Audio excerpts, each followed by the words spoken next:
What is good, y'all? I am back with another banger for you and your friends. So, get comfy, get some snacks, and let's get into it. Alright, so, we are going to be reacting. I don't know how I was on the road, but we are going to be reacting. What are we reacting to today, chat? What are we going to be reacting to? What are we going to react to? Because I want to make, like, a reaction. Oh, Ryan. Alright. I'm carrying out large one-topping pizzas for $7.99 each. And you can't stop me. Whether you're on the job or at home. Oh, before I start this, I know there's an add-on right now, but don't forget to hit that like and subscribe button if you know what I mean. Harbor Freight has the air tools. What do you think would be harder? 1 hour in the world's quietest room or 1 hour in the world's loudest room? Type which one. I think loudest. Wait, no, because like you would be like mentally insane or something like if it was quiet. Quietest. Okay, maybe I'm being dramatic for the intro, but when you actually turn on the sound in this room, things get crazy. Let's begin. So I packed my bags, put on the night. Sorry for like pausing stuff, but I wonder if it would be like, I'm gonna put this full, but I wonder if it would be like echoey or it would be like just loud in the loud room. This outfit I could find, if you know, you know, and found myself back where I started. Orfield Laboratories. What can I do for you? Howdy, Steve. This is Steve. Steve Orfield. Sorcerer of Sound, the founder of these rooms, and possibly the villain of Stranger Things Season 4. I dress down, you dress down. I know, there it is. You're a jinx. Well, I have no idea what a jinx is. Did y'all know? Who did that? But I'll take that as a compliment. I've got a bag full of Cheeto Puffs and a dream. A few weeks ago, I attempted to break the world record for the longest time spent in the world's quietest room. 45 minutes. And after 1 hour of the most intense silence the Earth has to offer, Steve told me that it's not actually hard to stay in there. And I could probably stay in there for days if I wanted to. But the loudest room is different. So Steve said if I wanted a real challenge, you'd play some chamber music in the reverb room. I don't know what that is. After an intense Google session, I learned that chamber music is simply the classics. Bach, Mozart, and Pitbull on the weekends. And the reason for it is because chamber music is so precise, so delicate, that the reverb room reflects each note and distorts it so much that the music eventually just becomes an awful, never-ending screeching noise. So yeah, then we went to the room. Come on into the reverb room. Alright. A reverb room Bro, it's bright in there.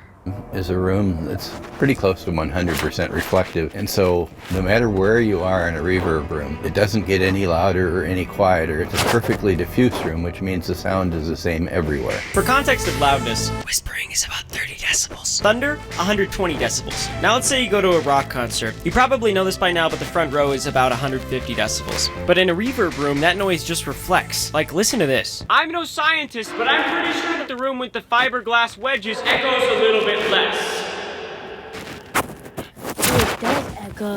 That's what I was wondering. So unlike being outside where the louder you talk, the more you'll hear, in a reverb room, the louder you talk, the worse it is. With that in mind, Steve and I developed a game. I'm gonna yell at him from across the room, and his theory is that he won't even be able to understand me due to the reflections of sound. Steve, are you hiding any Demogorgons in the basement?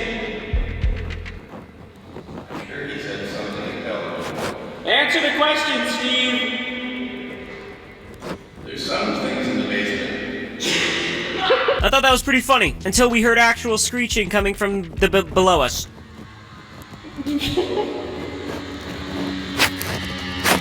Steve's got a battle of his own. That's no Demogorgon, bro. I'm gonna be honest, bro.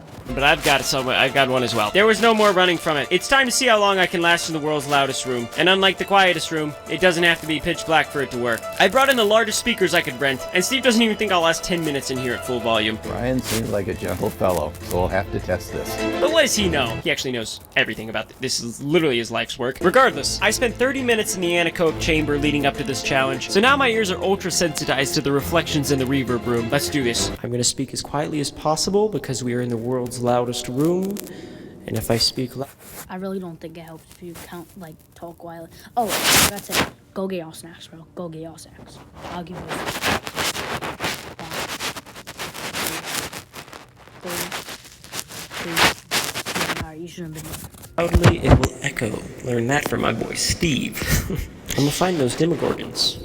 And upon Steve's recommendation, we're listening to Bach, who famously said, "Bring me my coffee before I turn into a goat," which is a really weird thing to say. So, yeah.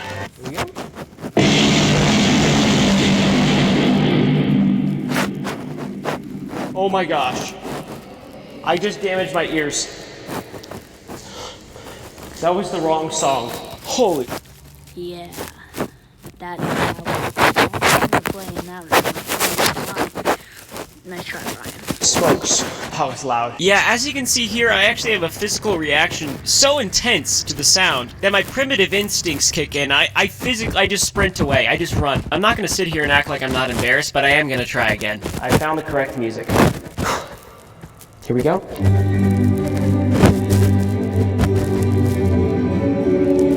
As I was sitting in this chair, I wondered to myself, can noise make a dude die? Yeah, it can. Apparently the European Space Agency has a sound weapon that if they wanted to, it could put you in a coffin. Let's put it that way.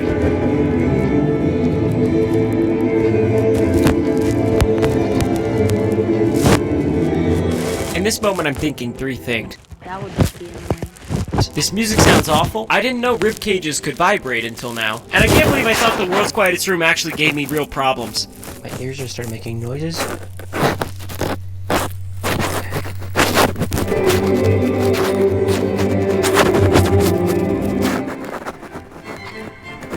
Well, I look like I'm doing just fine. A lot of people don't know this, but if you have an iPhone, you can check how loud you listen to stuff. My average volume is 85 decibels. It turns out that the amount of sound you can get off an iPhone in America, you can't get in Europe. They don't sell that iPhone in Europe because the Europeans won't tolerate it. Probably because they're saving all that noise for their sound weapons? That's none of my business. So here you can see me internally trying to remember why I do things like this. And ultimately, it comes down to one reason. And that is to have Dr. Phil become my legal grandfather. You know by now. His agent won't let us ask him. I recently met him in person and was too nervous to ask. His agent actually emailed and said that she likes my videos and agreed to let us meet with him if we pass him in subscribers. This war is ruthless, but we are gaining on Dr. Phil rapidly. Join the battle. Nah, Ryan got that. I know he does. Because if Dr. Phil didn't even post anything.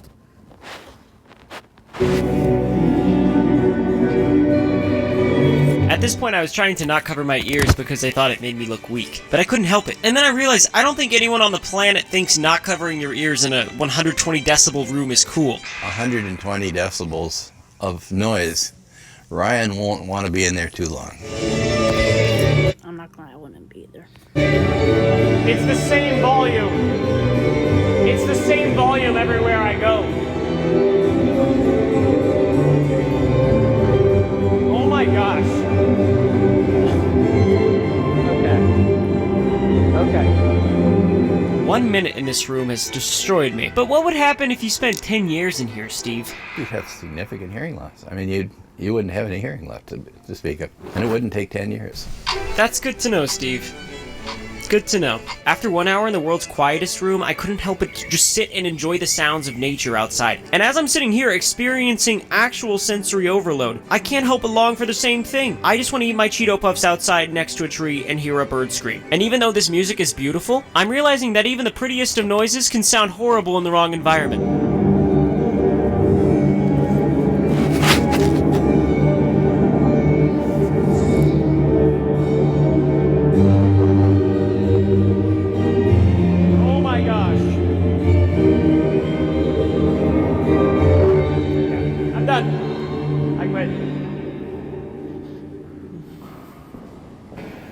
I lasted 3 minutes and 37 seconds in here. Yeah, I think I would much rather prefer the quiet one.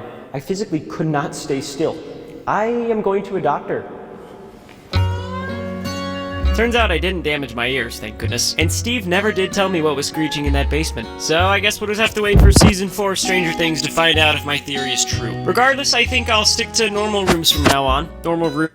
Alright, well, see y'all in the next video. We'll probably watch Ryan Trahan again, but peace and love, and I hope y'all love the video.